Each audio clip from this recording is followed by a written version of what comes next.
Hello बच्चों, कैसे हो आप सभी। आशा करता हूँ आप सभी अच्छे ही होंगे। बच्चों, आज हम पढ़ने वाले हैं जेनेटिक्स के बारे में। हिंदी में इसको आनुवंशिकी कहते हैं। ये बहुत ज़्यादा इम्पोर्टेंट पार्ट है, चैप्टर है या कहें अध्याय। ठीक है बच्चों, इसे आपको ध्यान से पढ़ना है और ध्यान से सुनना है, क्योंकि जेनेटिक्स का जो पार्ट होता है, भाग होता है, इसे थोड़ा कठिन माना जाता है।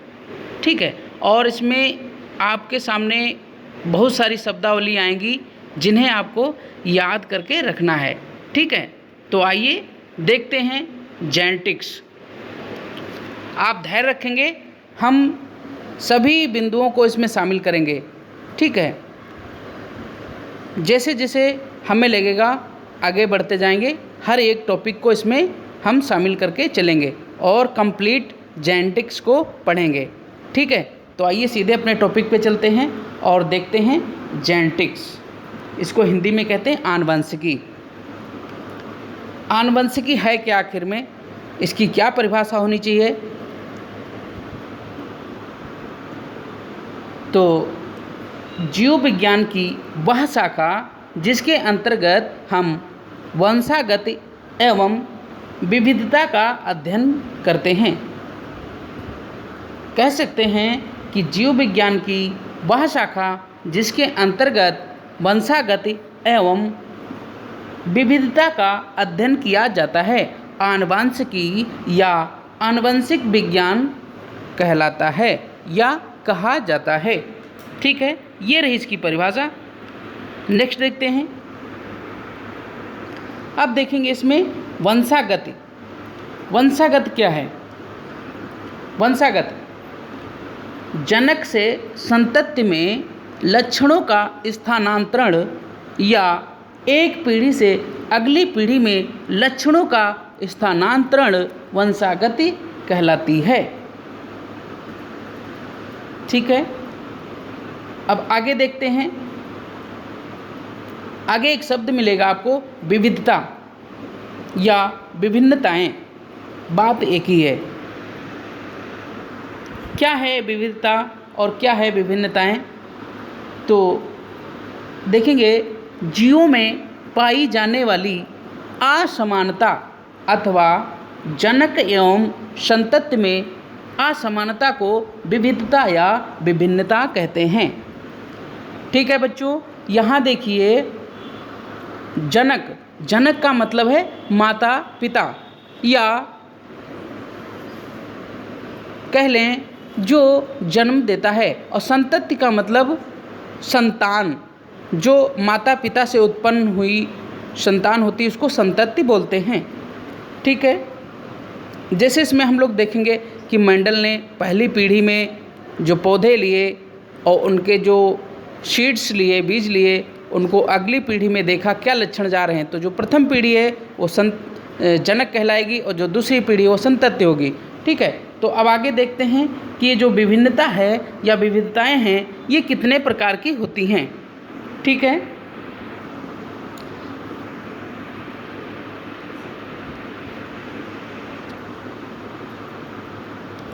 तो हम अगर विभिन्नता या विविधता के प्रकार की बात करें तो ये दो प्रकार की होती हैं। नंबर एक, सतत विभिन्नता होती है या विविधता कहें इसको। तो ये सतत विभिन्नता क्या होती है? निरंतर आने वाली विभिन्नताएं या निरंतर चलने वाली विभिन्नताएं क्या कहलाती हैं? विविधता या विभिन्नताएं कहलाती हैं। अब इनका कारण क्या होता है? क्यों निरंतर चली जाती हैं जो इनमें विविधताएं पाई जाती हैं? इसका कारण क्या है? लैंगिक जनन। लैंगिक जनन बच्चों, इस लैंगिक जनन में जो दो जनक भाग लेते हैं और इनकी जो संतति होती है, दोनों जनकों के लक्षण उस संतति में जाती है। यही कारण है कि ये जो विभिन्नताएं होती हैं पीढ़ी दर पीढ़ी वंशागति होती जाती हैं, मतलब एक पीढ़ी से दूसरी पीढ़ी में विभिन्नताएं चली जाती हैं। ठीक है, अब लैंगिक जनन मतलब लैंगिक जनन में जीन विनिमय एवं पुनर्योजन के कारण यह विविधता आती है। समझ गए। नेक्स्ट देखते हैं नंबर 2, असतत विभिन्नता या विविधता। ये कैसी होती हैं? ये विभिन्नताएं निरंतर नहीं आती, ये अचानक प्रकट होती हैं।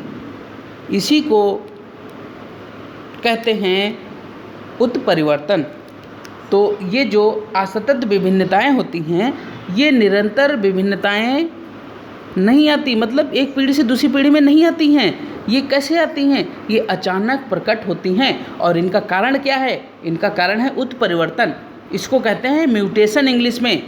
जीवों में अचानक प्रकट होने वाले परिवर्तन या जीवों में होने वाले अचानक परिवर्तन, इसको कहते हैं म्यूटेशन। और इसको बहुत विस्तार से समझाया है एक वैज्ञानिक हुए ह्यूगो डेब्रिज, जिन्होंने इसको खूब अच्छे से समझाया है। हम आगे पार्ट में इसकी चर्चा करेंगे। अब अगला देखते हैं जो आनुवंशिकी है, इसकी कुछ शब्दावलियाँ हैं जो आपको बार बार इस चैप्टर में पढ़ने को मिलेंगी। तो आनुवंशिकी की शब्दावलियों में सबसे पहला जो शब्द आएगा आपके सामने वो आएगा जीन। जीन आएगा। ये जीन क्या है, इसे क्या कहा गया, इसके क्या कार्य हैं? तो बच्चों आपको बता दें, इसी जीन को मेंडल ने मटर के पौधे में जो प्रयोग किया उसको कारक बताया। उन्हें नहीं पता था ये जीन है, वो इसको पहली बार, क्योंकि इसीलिए मेंडल को जेनेटिक्स का फादर कहते हैं, पिता कहते हैं। हमें पता है ये बात आपको खटक रही होगी कि सर ने पहले क्यों नहीं बताया, तो अब मैं बता रहा हूँ। अभी आगे खूब विस्तार से पढ़ेंगे, लेकिन यहाँ पे सिर्फ हम शब्दावली को पढ़ेंगे, इसलिए थोड़ा थोड़ा जो शब्द आएंगे आपके सामने उनका परिचय लेते हुए आगे बढ़ेंगे, ठीक है। तो ये जो जीन हैं इनको मेंडल ने कारक कहा था सबसे पहले। तो क्या कहा गया? जीन क्या है? जीन आनुवंशिकता का आधार हैं। क्यों आधार हैं? क्योंकि यही जीन एक पीढ़ी से दूसरी पीढ़ी में लक्षणों को ले जाते हैं, ठीक है। अगला कहा गया कि जीन गुणसूत्रों पर रैखिक क्रम में व्यवस्थित होते हैं। अभी आगे देखते हैं।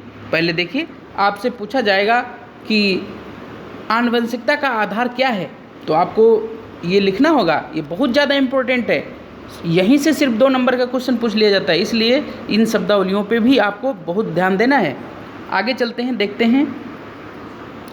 जीन वंशागति का भौतिक आधार है, ऐसा कहा गया है। यहीं पे आप नोट डाल के लिख लीजिए या इसको याद कर लीजिए कि वंशागति का रासायनिक आधार डीएनए होता है, डीएनए, ठीक है बच्चों। अब आगे देखते हैं।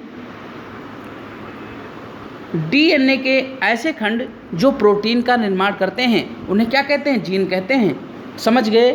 डीएनए के ऐसे खंड जो प्रोटीन का निर्माण करते हैं उन्हें क्या कहते हैं? जीन कहते हैं, ठीक है। नेक्स्ट देखते हैं। नेक्स्ट है डीएनए। डीएनए है क्या असल में? ठीक है, हमने आपसे कहा कि डीएनए का जो टुकड़ा होता है वही जीन होता है। तो डीएनए है क्या? न्यूक्लियोटाइड्स हैं, और इसमें आपको फास्फेट मिलता है, नाइट्रोजनस क्षार मिलते हैं और पेंटोज शुगर मिलती है इसी न्यूक्लियोटाइड्स में। और जो ये नाइट्रोजनस क्षार होते हैं इसी में आपको एडेनिन, ग्वानिन, साइटोसिन, थाइमिन मिलता है, ठीक है बच्चों। अब आगे देखते हैं कि जीन है क्या। देखिए जीन क्या करते हैं, यहाँ पे हमने लिखा जीन। जीन क्या करते हैं? ये प्रोटीन ही होते हैं जो लक्षणों को एक पीढ़ी से दूसरी पीढ़ी में ले जाते हैं। इसी को ट्रेट भी कहते हैं बच्चों। देखिए ये है डीएनए, ये है डीएनए का डायग्राम। आप आगे पढ़ेंगे डीएनए का डबल मॉडल, ठीक है, तो वहाँ अच्छी तरह से इसको पढ़ेंगे। अब देखिए जीन है क्या। मान लीजिए ये डीएनए है और यहाँ से थोड़ा टुकड़ा इसका हम ले लेते हैं, ठीक है। इस टुकड़े पे जब देखेंगे तो आपको मैसेंजर आरएनए मिलेंगे यहाँ पे, और इसी पे क्या लगे होंगे? नाइट्रोजनस क्षार। कौन सा? एडेनिन, ग्वानिन, साइटोसिन, थाइमिन, ठीक है। यही जो मैसेंजर आरएनए होते हैं, यही देखिए यहाँ पे हमने लिखा भी है, यही क्या करते हैं? प्रोटीन का निर्माण करते हैं, ठीक है। तो ये जो प्रोटीन का निर्माण करते हैं मैसेंजर आरएनए, तो ये डीएनए का जो ये टुकड़ा होता है यही जीन होता है। और जिस पे ये मैसेंजर आरएनए या प्रोटीन नहीं पाया जाता है, वो डीएनए का जो खंड होता है वो जीन नहीं होता है। समझ गए जीन के बारे में। अब अगला देखते हैं। जीन शब्द को सबसे पहले जोहानसन नामक वैज्ञानिक ने बताया। इन्होंने ही मेंडल ने सबसे पहले जीन को कारक कहा था। उन्हें जीन के बारे में नहीं पता था और इसको जोहानसन नामक वैज्ञानिक ने अच्छी तरह से समझाया और इसी कारक का नाम दिया जीन। समझ गए। अब आगे चलते हैं। अच्छा ये देखिए यहाँ लिखा भी है मेंडल ने जीन को कारक कहा था। समझ गए। अब आगे चलते हैं, देखते हैं दूसरा जो शब्द आएगा आपके सामने युग्म विकल्पी आएगा।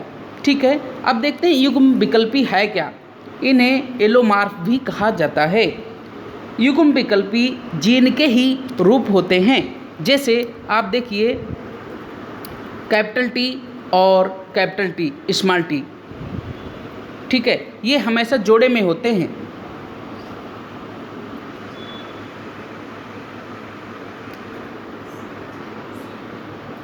ये जीन के दो विपरीत रूप भी होते हैं। कौन से? युग्म विकल्पी।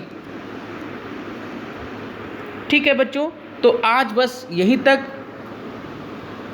मिलते हैं नेक्स्ट वीडियो में। इसका नेक्स्ट पार्ट हम बहुत जल्दी लेकर आएंगे।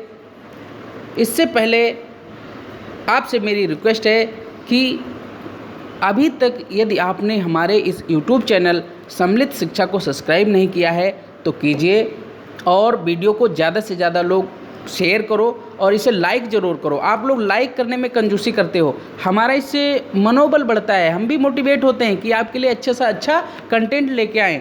तो आपसे बच्चों ये उम्मीद करते हैं कि आप मेरा सहयोग करेंगे। ठीक है, तो मेरे साथ बने रहने के लिए बहुत बहुत धन्यवाद। आप पढ़ते रहिए, स्वस्थ रहिए, मस्त रहिए। मिलते हैं नेक्स्ट वीडियो में, तब तक के लिए जय हिंद।